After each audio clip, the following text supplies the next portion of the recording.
Everyone, ఈరోజు మనం Photoshop లో రెండు వేరు ఇమేజెస్ ని సింపుల్ వేలో కలర్ ఎలా మ్యాచ్ చేసుకోవాలి ఏంటి అని చూద్దాం. ఇక్కడ మనకి కొన్ని ఇమేజెస్ అయితే శాంపిల్స్ ఉన్నాయి, జనరల్ గా మీరు చూడొచ్చు. అండ్ ఫస్ట్ వన్ వచ్చేసి ఒక టెంపుల్ బ్యాక్గ్రౌండ్ ఉంది. అండ్ ఇక్కడ చూసుకున్నట్లయితే వేరే ఒక ఫారెస్ట్ ఏరియాలో క్యాప్చర్ చేసిన ఇమేజ్ ఉంది. సో ఈ టూ ఇమేజెస్ కలర్ కంప్లీట్ గా ఇండివిజువల్ గా ఉంది.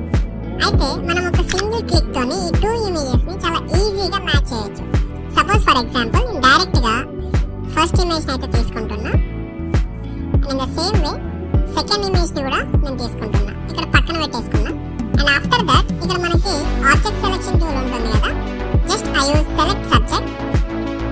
ఓకే, సో మనకి ఇక్కడ సబ్జెక్ట్ అంతా కూడా కంప్లీట్ గా సెలెక్ట్ అయిపోయింది. Now I add some layer mask. ఇక్కడ మీరు చూసుకున్నట్లయితే ఇమేజ్ అంతా కూడా కట్ అయిపోయి వచ్చింది అనమాట. మీరు ఇక్కడ చూసుకోవచ్చు. దీంట్లో మనకి ఈజీగా ఇక్కడ హెయిర్ ఎక్కడైతే ఉందో ఆ ఏరియా కూడా క్లియర్ గా కట్ అయి వచ్చింది. అండ్ ఫైన్, ఈ ఇమేజ్ ని తీసుకుని మన మెయిన్ బ్యాక్గ్రౌండ్ లో అయితే ప్లేస్ చేద్దాం అనుకుంటున్నా. సో కొంచెం ప్రాపర్ గా ట్రాన్స్ఫర్మేషన్ టూల్ ని యూజ్ చేసుకొని అడ్జస్ట్ చేస్తున్నా ఇక్కడ. సో ఫైన్, ఈ లెవెల్ కి అనుకుందాం కొంచెం. Okay, that's good. అండ్ ఇప్పుడు ఈ టూ ఇమేజెస్ ని మనం ఈజీగా మ్యాచ్ చేసేయచ్చు కలర్ అనేది. ఇప్పుడు మీరు చూసుకున్నట్లయితే కంప్లీట్ ఇమేజెస్ అనేటివి వేరు కలర్ లో ఉన్నాయి. అండ్ ఇక్కడ కంప్లీట్ గా ఆరెంజ్ బ్యాక్గ్రౌండ్ లో ఉంది. అండ్ ఇక్కడ టెంపుల్ బ్యాక్గ్రౌండ్ చూసినట్లయితే, అండ్ ఇక్కడ ఈ అమ్మాయి పైన మనం ఏదైతే ఫారెస్ట్ లొకాలిటీలో క్యాప్చర్ చేసిన ఇమేజ్ ఉందో ఆ లొకాలిటీలో ఉంది. సో నేను ఇక్కడ ఫిల్టర్స్ లోపల న్యూరల్ ఫిల్టర్స్ కి అయితే వెళ్తున్నా. అండ్ ఫైన్, మనకి ఇక్కడ న్యూరల్ ఫిల్టర్స్ ఓపెన్ అయిపోయింది. మీరు ఇక్కడ చూడొచ్చు హార్మోనైజేషన్ అని చెప్పేసి మీకు కనిపిస్తుంది కదా. జస్ట్ దీనిపైన క్లిక్ చేసేయండి. ఆఫ్టర్ క్లికింగ్ ఇక్కడ మీకు సెలెక్ట్ లేయర్ అని చెప్పేసి కనిపిస్తుంది. సో మనకు కావాల్సింది బ్యాక్గ్రౌండ్ ఏరియా కాబట్టి just click on the background. And fine, automatic గా మనకి ప్రాసెస్ అయితే అయిపోతుంది. మీరు ఇక్కడ చూడొచ్చు ఎగ్జాక్ట్ గా మ్యాచ్ అయిపోయింది. మీరు ఆఫ్టర్ బిఫోర్ కూడా చూడొచ్చు. నేను ఒకసారి ఆఫ్ చేస్తున్నా. షో ఒరిజినల్ అని ఉంది కదా. So this is original image. మీరు హార్మోనైజేషన్ చూసాక మీకు కంప్లీట్ అయిన ఇమేజ్ అన్నమాట. సో ఎంత డిఫరెంట్ ఉంది చూడండి. సో ఈ ప్రాసెస్ తో ఏంటంటే మనకి ఇక్కడ కలర్స్ అనేవి చాలా ఈజీగా మ్యాచ్ చేసుకోవచ్చు. మీరు ఎక్కువగా ఇబ్బంది పడాల్సిన అవసరం లేదు. ఇన్ కేస్ నాకు కలర్ ప్రాపర్ గా మ్యాచ్ అవ్వలేదు అనుకుంటే మాన్యువల్ గా ఇక్కడ స్ట్రెంత్ అని కనిపిస్తుంది కదా, దీన్ని ఇంక్రీజ్ చేస్తే మనకి ప్రాపర్ గా వస్తుంది యాక్యురేటెడ్ రిజల్ట్.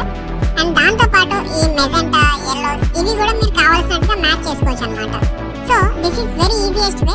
అండ్ ఇది ఈ బ్యాక్గ్రౌండ్ కే సెట్ అవుతుందా లేదా ఇంకా వేరియేషన్ ఆఫ్ బ్యాక్గ్రౌండ్స్ ఏమైనా ఉన్నాయో కూడా ట్రై చేద్దాం.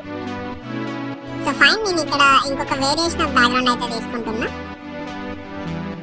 సో ఇక్కడ మనకి వేరే కొంచెం రిలేటెడ్ ఇండియన్ బ్యాక్గ్రౌండ్ ఉంది. అండ్ ఇక్కడ చూసుకున్నట్లయితే మనకి ఫారినర్స్ అయితే ఉన్నారు. సో ఇక్కడ ఈ రెండు బ్యాక్గ్రౌండ్స్ అయితే మ్యాచ్ చేద్దాం ఒకసారి. And same I use select subject.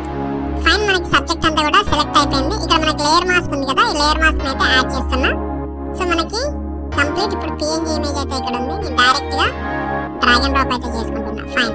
So ఇక్కడ ఇమేజ్ ని ప్లేస్ చేశాక ఇక్కడ ఉన్న ఈ లొకాలిటీకి ఈ కలర్ కి ఎలాంటి మ్యాచింగ్ అనేది లేదు. ఇప్పుడు మనం న్యూరల్ ఫిల్టర్స్ అయితే యూజ్ చేసి చూద్దాం. And filters, neural filters, and same process. ఇక్కడ హార్మోనైజేషన్ అని ఉంది కదా, దీనిపైన క్లిక్ చేద్దాం. అండ్ ఇక్కడ వచ్చేసి సెలెక్ట్ లేయర్ అని ఉంది కదా, ఈ బ్యాక్గ్రౌండ్ పైన క్లిక్ చేద్దాం. Okay, that's fine. ఆటోమేటిక్ గా మనకి ప్రాసెస్ అయితే